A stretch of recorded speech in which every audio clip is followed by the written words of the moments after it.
170 నుంచి 190 స్థానాలు రావచ్చని.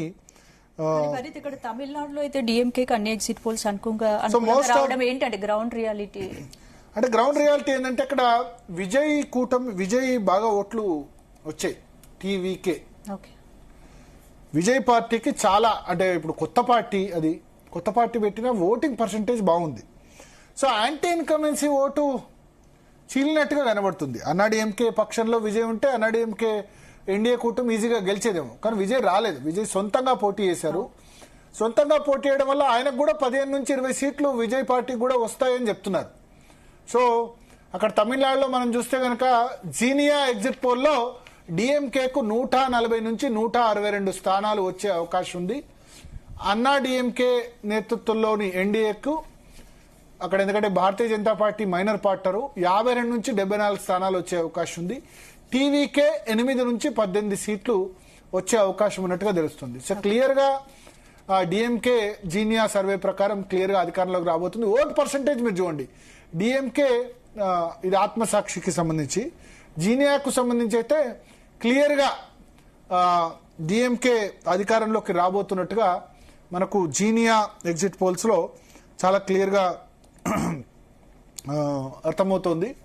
అదేవిధంగా చూసుకుంటే కనుక ఇక్కడ పల్స్ టుడే ఎగ్జిట్ పోల్స్ చూస్తే డిఎంకే 160 నుంచి 170, అన్నాడీఎంకే 60 నుంచి 70 స్థానాల్లో అధికారంలోకి రాబోతున్నట్టుగా చెప్తున్నారు. సో ఓవరాల్ గా ఒకసారి ఇప్పటి వరకు ఉన్న దానిలో అస్సాంలో మాత్రం చాలా క్లియర్ గా మనకి తెలిసిపోతుంది. 90 నుంచి 100 స్థానాలు భారతీయ జనతా పార్టీకి. కేరళలో యూడీఎఫ్ అప్పర్ హ్యాండ్ కనిపిస్తుంది, కానీ కొంచెం 100 సీట్లు వాళ్ళు అనుకున్నారు 147కు, బట్ 70 నుంచి 80 రావచ్చు. జీనియా ఎగ్జిట్ పోల్ అయితే టైట్ చెప్తుంది, 64 నుంచి 73, 55 నుంచి 65 ఆ విధంగా ఇస్తున్నాయి. అంత కొంచెం అప్పర్ హ్యాండ్ యూడీఎఫ్ కు కేరళలో ఇస్తున్న పరిస్థితి. ఇక బెంగాల్ సెకండ్ ఫేజ్ పోలింగ్ జరుగుతుంది కాబట్టి ఇంకా పూర్తి స్థాయిలో రిజల్ట్స్ రావాలి. పూర్తి స్థాయిలో, ఎందుకంటే ఇంకా కూడా కంప్లీట్ కావాల్సిన పరిస్థితి మనకు కనిపిస్తుంది. సో అదేవిధంగా పుదుచ్చేరిలో 30 సీట్లు ఉన్నాయి. ఎన్డీఏ 14 నుంచి 18, డిఎంకే 7 నుంచి 11, టీవీకే 2 నుంచి 4. పుదుచ్చేరిలో అన్ని సర్వేలు కూడా మన జీనియా ఎగ్జిట్ పోల్ చూసుకుంటే ఎన్డీఏకి పుదుచ్చేరిలో 14 నుంచి 18 సీట్లు, అక్కడ మ్యాజిక్ ఫిగర్ 16 రావాలి 30 సీట్లకి. సో ఎన్డీఏకు ఎన్ రంగస్వామి నేతృత్వంలో అక్కడ ఎన్డీఏ పోటీ పడుతుంది. భారతీయ జనతా పార్టీ ప్లస్ ఎన్ రంగస్వామి నేతృత్వంలో ఎన్ఆర్ కాంగ్రెస్, రంగస్వామి కాంగ్రెస్ అక్కడ పోటీ పడుతుంది. డిఎంకే కాంగ్రెస్ కలిపితే అక్కడ మనకి 7 నుంచి 11 సీట్లు రావచ్చు పుదుచ్చేరిలో. బట్ టీవీకేకు 2 నుంచి 4 సీట్లు వచ్చే అవకాశం ఉన్నట్టుగా తెలుస్తుంది.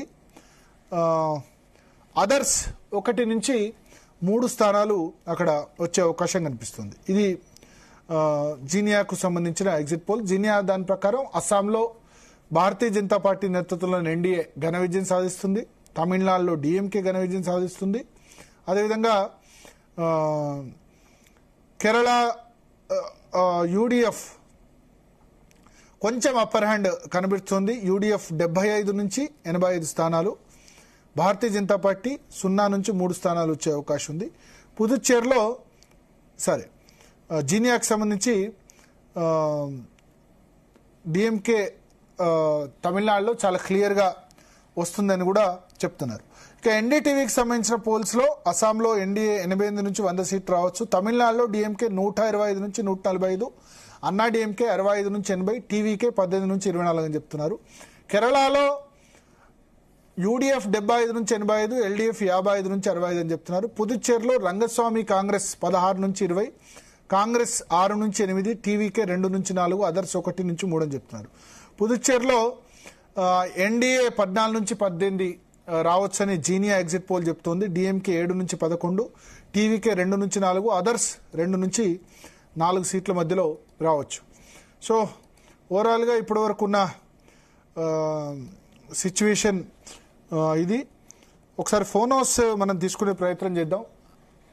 అనలిస్ట్ సంబంధించిన వాళ్ళు కూడా తీసుకునే ప్రయత్నం చేద్దాం. ఒక్కొక్కటిగా ఎగ్జిట్ పోల్స్ వస్తున్నాయి. West Bengal major, west Bengal సంబంధించి రెండవ ఫేజ్ ఎన్నిక జరుగుతుంది కాబట్టి ఇంకా మేజర్ సంస్థలు, మన రాష్ట్రానికి సంబంధించిన సంస్థలు ఇచ్చాయి కానీ పెద్ద సంస్థలు ఏవి కూడా వెస్ట్ బెంగాల్ సంబంధించి ఇంకా ప్రిడిక్షన్ స్టార్ట్ చేయలేదు. ఎందుకంటే సాయంత్రం 6 గంటల వరకు ఓటింగ్ జరిగింది కాబట్టి ఇప్పటివరకు కూడా ఇంకా కూడా కొద్దిమంది క్యూ లైన్లో ఉండే అవకాశం ఉంది కాబట్టి వెస్ట్ బెంగాలే ముఖ్యం. అక్కడ మమతా బెనర్జీ వస్తుందా, లేకపోతే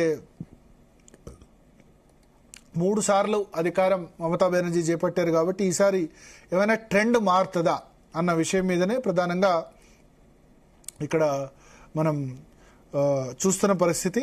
సో అస్సాం ఒక రాష్ట్రాల వారిగా చూసుకుంటే అస్సాం అయితే చాలా క్లియర్గా ఉంది. అస్సాం అయితే మనకు ఎన్డీఏ ఎస్ బీజేపీకి అనుకూలంగానే మనకు అస్సాం క్లియర్గా వన్ సైడ్గా చూపిస్తుంది. కేరళలో యూడిఎఫ్ కాంగ్రెస్ పార్టీ నేతృత్వంలోని యూడిఎఫ్ క్లియర్గా ఉంది. పుదుచ్చేరిలో క్లియర్గా మనకి రంగస్వామి కాంగ్రెస్, ఎన్ఆర్ కాంగ్రెస్, బీజేపీ రెండు కలిస్తే ఎన్డీఏ క్లియర్గా ఉంది. మరొకసారి రెండోసారి రంగస్వామి ముఖ్యమంత్రి కాబోతున్నారు పుదుచ్చేరి ఎగ్జిట్ పోల్స్లో. తమిళనాడులో అన్ని సర్వేల్లో కూడా డిఎంకే అధికారంలోకి వస్తుందని చెప్తున్నారు. బట్ టీవీకేకు విజయ్ పార్టీకి చాలా గణనీయంగా ఓట్లు మనకు కనిపిస్తున్నాయి. సో ఒకసారి మాట్లాడదాం. మనతో పాటు నాగేష్ గారు, సీనియర్ జర్నలిస్ట్,